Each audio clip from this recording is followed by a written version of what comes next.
Bonjour à toutes et bonjour à tous. Le sujet du jour, si je ne souffre pas dans la relation, c'est que ce n'est pas vraiment de l'amour.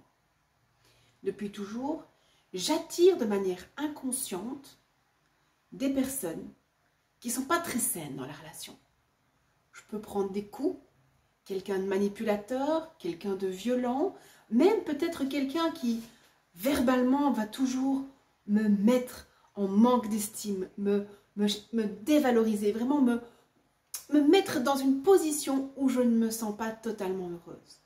Un peu comme si l'amour parfait serait un danger. Si vous connaissez ce genre d'histoire, si vous voyez que dans vos relations professionnelles, dans vos relations amicales, dans vos relations amoureuses, dans vos relations familiales, il y a toujours quelque chose qui ne va pas dans la relation. Que cette relation est presque toxique, un peu malsaine, ou en tout cas vous n'êtes pas totalement heureux, eh bien il est fort probable qu'un de vos deux parents soit Dr. Jekyll, Mr. Hyde. Si vous ne connaissez pas cette fable, c'est un homme, un scientifique qui avait testé une potion sur lui et qui de temps en temps laissait complètement exploser sa part d'ombre et pouvait devenir très violent. Et quand il était dans sa part de lumière, c'était un docteur avec plein de bienveillance qui avait envie de guérir. Quand on dit avoir un parent Dr. Jekyll, Mr. Hyde, c'est un parent qui en fait peut vous prendre dans les bras et vous dire « Je t'aime ma petite chérie, comme tu es belle » et d'un coup mettre une claque ou hurler, passer d'un côté à l'autre sans qu'on puisse comprendre pourquoi. C'est lourd. C'est lourd parce que l'enfant ne comprend pas. On m'aime, mais on me donne des coups. Je prends des coups et puis après, excuse-moi. J'exagère ici peut-être, ou peut-être que c'est votre histoire. Mais parfois c'est plus subtil. Une mère qui va dire « Sois gentille avec moi, j'aime bien quand tu me fais le café. Le café que tu me fais est le meilleur. » Et puis vous lui apportez du café et c'est « Tu ne m'as même pas pensé au sucre. »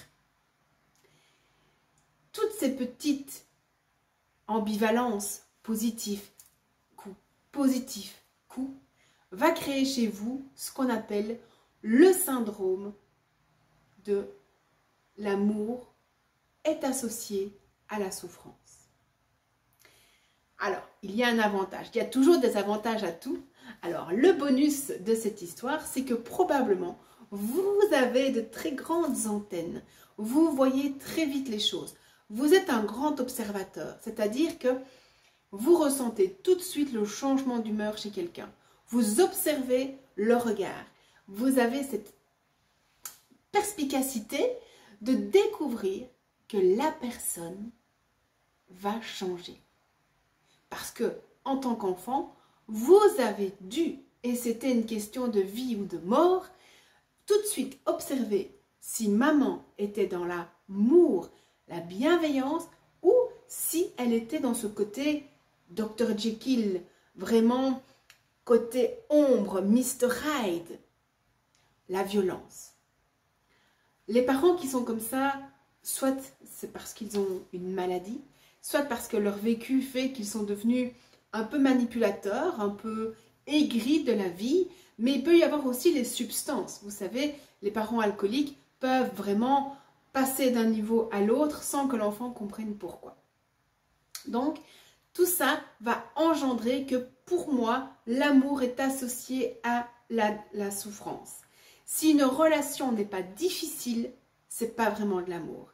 S'il n'y a pas ce côté dispute, conflit, c'est une relation qui me semble fade.